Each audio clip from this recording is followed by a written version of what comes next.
আসসালামু আলাইকুম। আপনারা সবাই কেমন আছেন? আশা করি আলহামদুলিল্লাহ ভালো আছেন। আমিও ভালো আছি, সুস্থ আছি। সকাল থেকে ভিডিওটা শুরু করলাম। এখানে আজকে আমরা শুয়েছিলাম। এখানে আমার জালের রুম, জাল তো চলে গেছে কালকে বাবার বাড়ি। এর জন্য আজকে আমরা আমার মেয়ে, আমি আমার ছেলেকে নিয়ে আজকে শুয়েছি। এই রুমে এসি ছিল তো, অনেক গরম, অনেক গরমে তো কুলাইতে পারতেছিলাম না। আর আমাদের রুমটার ভিতরে না এত রৌদ্র আসে, অনেক রৌদ্র আসে। রৌদ্র আসছে তো তা শোয়া যায় না। তারপর দেখেন গাছটি অনেক সুন্দর। এখানে হলো গাছটিতে সুন্দর ফুল ফুটছে। এটা কি সুন্দর ফুল। তারপর গাছটি এখন বৃষ্টি পায় তো কি সুন্দর হয়ে উঠতেছিল। আমার কাছে তো অনেক ভালো লাগতেছিল। অ্যালোভেরার গাছটা অনেক সুন্দর লাগতেছিল।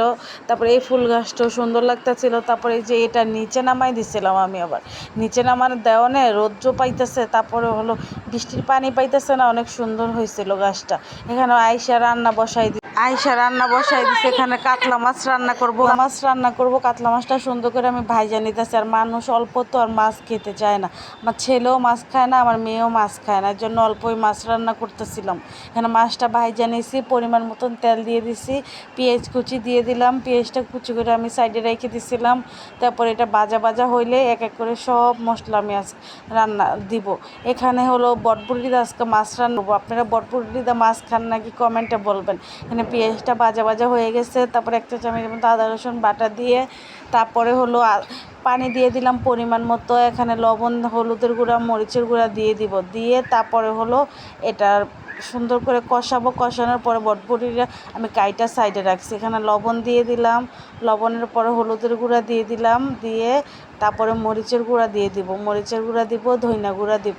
ধইনা গুঁড়াটা দিয়ে সুন্দর করে এটা কষাবো। তরকারিটা মশলাটা কষিয়ে তারপর হলো বটবটিটা আমি সুন্দর করে কাইটা রাখছিলাম। এই বটবটিটা আমি আবার কি করব, দিয়ে দিব তরকারির ভিতরে। আমি তো বটবটির তরকারি রান্না করি না, আমার ঘরে কেউ খায় না বটবটি। তা আমার হাজব্যান্ড বলতেছে বটবটির তরকারি রান্না করে তো দেখি কেমন লাগে, অনেক ভিটামিন বটবটিতে। এই জন্য আমি আবার আজকে রান্না করলাম, দেখে মজাই লাগছে তরকারিটা খাই। আমি তো পরে বয়স দিচ্ছি।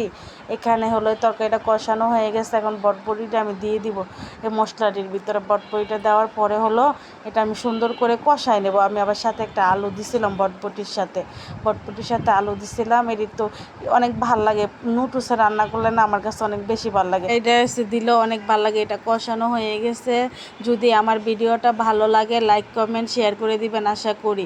এখানে এটা কষানো হয়ে গেছে। আমি পরিমাণ মতন পানি দিয়ে একটু ঢাইকা দিব। ঢাইকা দেওয়ার পরে হলো উত্তরে এসে পড়ছে। আমি আবার এখন আস্তে আস্তে মাছটি এখানে দিয়ে দিব। মাছটি দিয়ে সুন্দর করে 5-6 মিনিট ঢাইকা দিব। আবার ঢাইকা দিয়ে তারপর ধইনা পাতা দিব। ধইনা পাতাটা দিয়ে তারপর 2-3 মিনিট পরে নামাই ফেলবো। তরকারিটার না কালারটা অনেক সুন্দর আসছে। এখানে মোবাইলে তো দেখা যাচ্ছে না, কালারটা আমার কাছে তো অনেক ভালো লাগতেছিল।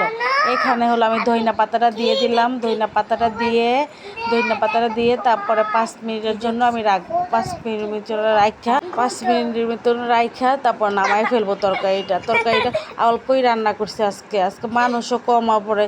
কালকের তরকারি ছিল, গরুর মাংসের তরকারি ছিল। এই জন্য আর বেশি রান্না করি না, খাওয়া যায় না বেশি রান্না করলে।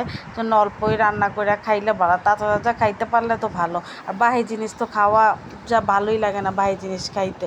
এখানে হলো তরকারিটা কালারটা দেখছেন অনেক সুন্দর লাগতেছিল, খাইতেও অনেক মজা লাগছে। তারপর আবার ডাল রান্না করছি, লাউ দিয়ে আবার ডাল রান্না করছি। অল্প লাউ দিয়ে ডাল রান্না করছি, ধইনা পাতা দিয়ে আমি সুন্দর করে বাগার দিয়ে ফেলছি। লাউটাও সুন্দর কালার হয়েছে, মজা লাগছিল। এখানে হলো আমি রুটি বানাইতেছিলাম। পরিমাণ মতন পানি দিয়ে তেল দিয়ে লবণ দিয়ে দিছি। লবণ দিয়ে সুন্দর করে এটা কাই করে নেব। কাই করে আমি আবার সকালে তো রুটি খাই, আবার রাত্রে রুটি খাই। এটা ক্যামেরা তো নতুন কিনছি, এই জন্য এক এক রকম এক এক সময় দেখা যাচ্ছিল। এখানে হলো আমি রুটিটা সুন্দর করে মইথা নিছি। এখন আমি রুটিটা বানিয়ে ফেলবো। রুটিটা গরম গরম বানাইলে না কি হয়, তাড়াতাড়ি হয়ে যায়। এই যে গরম গরম আমি এখন বানাইতেছিলাম রুটিটা বানিয়ে সেইকা রাখবো। নাহলে তো এমনি তো রাখা যায় না, গরমের দিনে, শীতের দিনও রাখা যায় রুটিটা।